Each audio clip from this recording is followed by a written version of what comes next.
Bonjour à toutes et à tous, je suis ravie de vous retrouver pour cette nouvelle vidéo du dimanche. Alors je vous propose de choisir une de ces images derrière laquelle se cache une carte de l'oracle des contes de fées. Alors pour avoir accès à votre image, il vous suffit de cliquer sur le timing qui se trouve dans la description de la vidéo et en commentaire épinglé.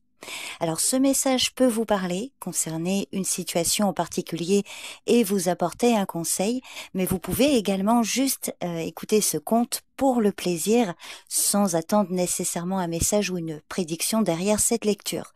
Dans tous les cas, voyez ce moment comme un moment de détente et puis voyez comment ça vous parle. Je vous remercie pour votre présence et je vous souhaite une bonne écoute. La petite fille aux allumettes. Le choix. Ses petites mains étaient engourdies par le froid. Oh, une allumette pourrait lui apporter beaucoup de réconfort, si seulement elle osait en sortir une du paquet, l'approcher du mur et se réchauffer les doigts autour de sa flamme. Crac! Comme elle scintillait, comme elle était belle. C'était une flamme claire et chaude comme celle d'une bougie, et elle passa ses mains au-dessus. C'était une lumière merveilleuse. Si ce conte ne devait nous enseigner qu'une seule chose, ce serait d'avoir de l'empathie pour la petite fille aux allumettes. Dans ce conte poignant et d'une austère beauté, la petite fille aux allumettes marche à travers la ville, pieds nus, ses deux chaussons trop grands pour elle, perdus lorsqu'elle a couru pour éviter les roues d'un chariot. L'un d'eux a fini par être volé et l'autre a disparu à jamais. Elle a un paquet d'allumettes à vendre en ce soir du réveillon et elle ne peut rentrer chez elle sans argent ou elle sera battue. La météo est cruelle, la petite fille est gelée, affamée et au bord de la mort. Mais au lieu de sombrer dans l'amertume et la haine, elle craque les allumettes une à une et, à chaque fois, une vision magnifique apparaît. Celle d'une famille aimante, de la présence de sa grand-mère, de la présence de nourriture, de chaleur, de réconfort et d'amour. Tout ce dont elle est privée vit dans la flamme, et elle est complètement seule, n'eût été ces visions que les allumettes lui apportent, lui permettant de s'échapper dans les bras de sa grand-mère, dans la mort. La tristesse terrible de ce conte est un appel délibéré de l'auteur Hans Christian Andersen à œuvrer auprès des laissés pour compte. Et en tant qu'oracle, cette carte vous prie de ne pas détourner votre regard des difficultés et de la tristesse dont souffrent ceux qui vous entourent. Rappelez-vous aussi qu'ils sont exactement comme vous, simplement moins chanceux que vous en ce moment. Ce conte évoque encore la résilience de l'âme humaine ainsi que la nécessité de la flamme de l'amour que nous devons allumer et allumer encore. C'est le trésor des souvenirs, des visions et des rêves de nos êtres chers qui peuvent nous apporter tant de réconfort. Rappelez-vous que la source de chaleur et de lumière est en vous, ainsi que tout ce dont vous avez besoin pour faire revivre votre famille, l'amour et la beauté. Alors puisez dans vos visions, votre imagination et vos souvenirs, même quand vous souffrez, et vous trouverez un moyen de vous en sortir. Cette carte est aussi un appel à agir. Offrez votre aide aux adultes, aux enfants ou aux animaux qui ont besoin que vous partagiez avec eux votre bonne fortune, votre chaleur humaine. Au fond, l'histoire nous rappelle que ce qui est froid nous tue et que la chaleur, la flamme de l'amour, peut nous maintenir en vie ou nous aider à recommencer une nouvelle vie. Cette carte est aussi pour nous rappeler que les enfants, et surtout ceux qui souffrent, ont beaucoup à nous transmettre sur le courage, la bravoure et l'amour. Alors maintenant, je vais vous donner les différents thèmes abordés par ce conte. Voyez lesquels résonnent le plus en vous. Donc ici, cette carte vous parle d'espoir, la mort, la vie après la mort, la compassion, les choix. Vous avez le choix, quelles que soient les difficultés auxquelles vous êtes confrontés. Vous recevez du soutien de votre lignée féminine. Vous avez subi une lourde perte. Vous méritez l'amour, le réconfort et la chaleur humaine. Les visions et souvenirs de vos êtres chers vous apportent beaucoup de réconfort. Des messages qui viennent d'au-delà du monde des vivants. Voilà, écoutez, dites-moi en commentaire si cette lecture vous parle. Je vous remercie beaucoup pour votre présence et votre écoute et je vous dis à bientôt. Cendrillon, la magie. Maintenant, rends-toi au bal, dit la marraine fée. Mais assure-toi de rentrer avant minuit. Au dernier coup de minuit, le carrosse redeviendra citrouille, les chevaux des souris, les cochers des rats et les laquais des grenouilles. Et puis, ajouta-t-elle, ta robe redeviendra haillon.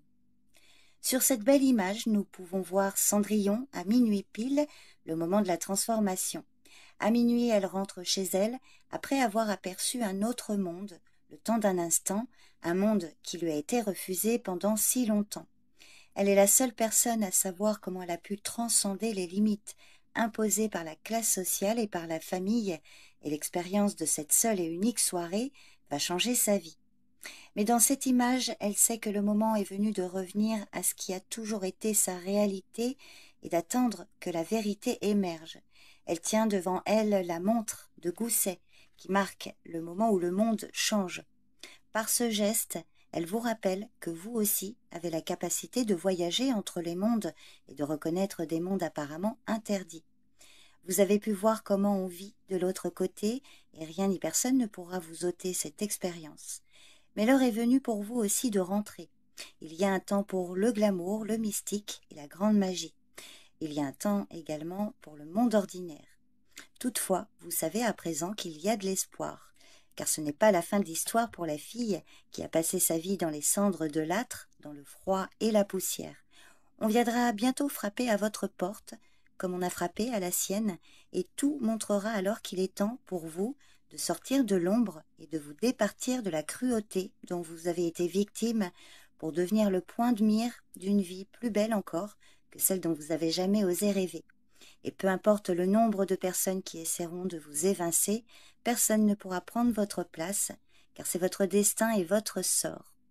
Cette carte vous parle aussi des moments sacrés qui sont magiques et qui portent en eux une capacité de transformation.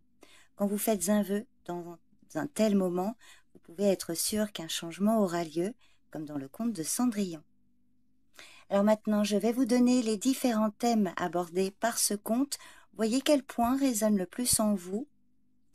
Donc ici, les thèmes abordés sont: choisissez judicieusement le moment de passer à l'acte. Suivez scrupuleusement les instructions. Ayez confiance dans la suite des événements. Renaissance, une vie s'achève, une autre commence. Image du phénix qui renaît de ses cendres. L'enchantement, la magie sont à l'œuvre. La transparence est de mise, soyez clair et authentique. La personne qu'il vous faut est en chemin. Voilà, écoutez, n'hésitez pas à me laisser un commentaire pour me dire si cette lecture vous parle. Je vous remercie beaucoup pour votre présence et votre écoute et je vous dis à bientôt. Les fées, les paroles. Les diamants et les pistoles peuvent beaucoup sur les esprits. Cependant, les douces paroles ont encore plus de force et sont d'un plus grand prix. Chaque fois que la princesse de ce conte de fées se met à parler, des pierres précieuses sortent de sa bouche. Ici, même les libellules et les créatures magiques l'entourent, pourtant déjà parées de leurs dons, dans l'attente de ses paroles. C'est un trésor symbolique que nous offre ce conte, dans lequel une des trois filles est si gentille, bien que ses sœurs et sa belle-mère ne l'aient jamais aimée et ne lui aient jamais dit un seul mot doux, son cœur reste pur et bon envers tous. Parmi les nombreuses corvées qui lui sont attribuées, elle doit se rendre tous les jours à un puits pour y chercher l'eau, qui représente symboliquement l'action de puiser dans les souvenirs et dans l'énergie primale. Un jour, une très vieille dame lui demande à boire. Comme elle est bonne, elle plonge la louche dans le puits et verse l'eau douce entre les lèvres asséchées de la vieille femme, qui se révèle être une fée. Et cette fée bénit la jeune fille pour sa bonté. À partir de ce moment-là, chaque mot qui sortira de la bouche de cette fille sera accompagné soit d'une fleur, soit d'une pierre précieuse. Cette bénédiction est simplement une représentation de l'essence de la jeune fille et de son âme que la fée, grâce à sa capacité de voir le cœur des humains, a reconnue et récompensée. Quand la marâtre voit les diamants, les rubis, les roses et les lys sortir de sa bouche, elle la reconnaît comme sa fille pour la première fois. Elle exige de savoir comment elle a pu recevoir tant de richesses. Et quand cette dernière obtempère, sincère comme elle est, la belle-mère envoie une autre fille au puits pour qu'elle reçoive le même don. Mais la fée n'est pas dupe.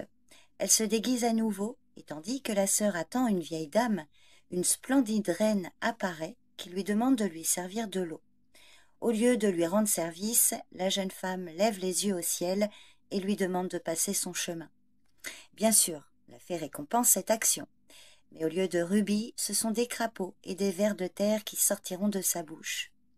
La mère tient la gentille sœur pour responsable de ce malheur et la chasse de la maison. La jeune fille se retrouve alors dans la forêt, où elle rencontre le fils d'un roi parti pour la chasse, qui lui demande ce qu'elle fait là, si triste et si seule. Lorsqu'elle lui raconte son histoire, il chérit non seulement les pierres précieuses qu'il voit apparaître devant lui, mais aussi la beauté de la jeune fille, son honnêteté, sa grâce et sa dignité. Bien sûr, l'histoire se termine par le mariage du prince avec cette fille, si riche de beauté, de gentillesse, d'intelligence, de douceur et d'éloquence. Et la sœur qui parle avec tant de cruauté et de méchanceté meurt d'une triste mort. Ce conte est une histoire sur les apparences, sur les bonnes manières et la bienveillance pour tous. Il nous montre que, surtout quand nous n'avons aucun avantage à faire ce qui est juste, il est important de le faire. Si cette carte se présente à vous, c'est qu'il est essentiel pour vous d'observer vos pensées, de les modifier et de vous exprimer avec des paroles de toute beauté. Cela ne veut pas dire que vous devez flatter ou céder aux mensonges. Mais cela signifie qu'il est important de trouver la beauté en vous-même, dans le cœur des autres, dans le monde et dans chaque situation, que vous vous exprimiez avec beauté et à partir de cette beauté intérieure. Pour cela, nous devons transformer la laideur et la perversion qui viennent de notre esprit et nous débarrasser des toxines issues des laides pensées, de ces pensées qui peuvent nous empoisonner de l'intérieur. Cette carte vous dit que si quelqu'un semble posséder ce que vous désirez, vous ne pouvez pas tout à coup le créer. Vous devez d'abord travailler sur les couches profondes de vos pensées et avec le temps, quand vous aurez travaillé sur votre esprit, votre conscience et votre énergie, vos paroles et l'énergie qui émaneront de vous seront comme les pierres précieuses qui sortent de la bouche de la princesse. Elles seront la preuve matérielle de la grande beauté qui est en vous. Mais si vous y opposez des résistances, si vous refusez de travailler d'abord à un niveau plus profond, vous ne trouverez jamais les paroles justes et les poisons que vous n'aurez pas enlevés de votre esprit et de votre cœur finiront par se répandre dans le monde à travers vos paroles et vos actes. Nettoyez-vous, travaillez sur vous et la beauté que vous aurez à offrir au monde émanera de vous aussi naturellement que la pluie tombe d'un nuage et avec autant de perfection que le lever du soleil. Alors maintenant, je vais vous donner les différents thèmes abordés par ce conte. Voyez lesquels résonnent le plus en vous. Donc les thèmes sont: les paroles ont le pouvoir de changer la vie. Prononcez des paroles de bonté et vous serez récompensé. Soyez charitable envers tous. Faites souvent de bonnes actions sans rien demander en retour. Ne cherchez pas à vous enrichir. L'imitation n'est pas le chemin de la réussite. Quand nos paroles sont pleines de bonté et de gentillesse, tout le monde en devient plus riche. Il se peut que quelqu'un ait besoin de votre aide. Voilà, donc n'hésitez pas à me dire en commentaire si cette lecture vous a parlé. Je vous remercie beaucoup pour votre écoute et je vous dis à bientôt.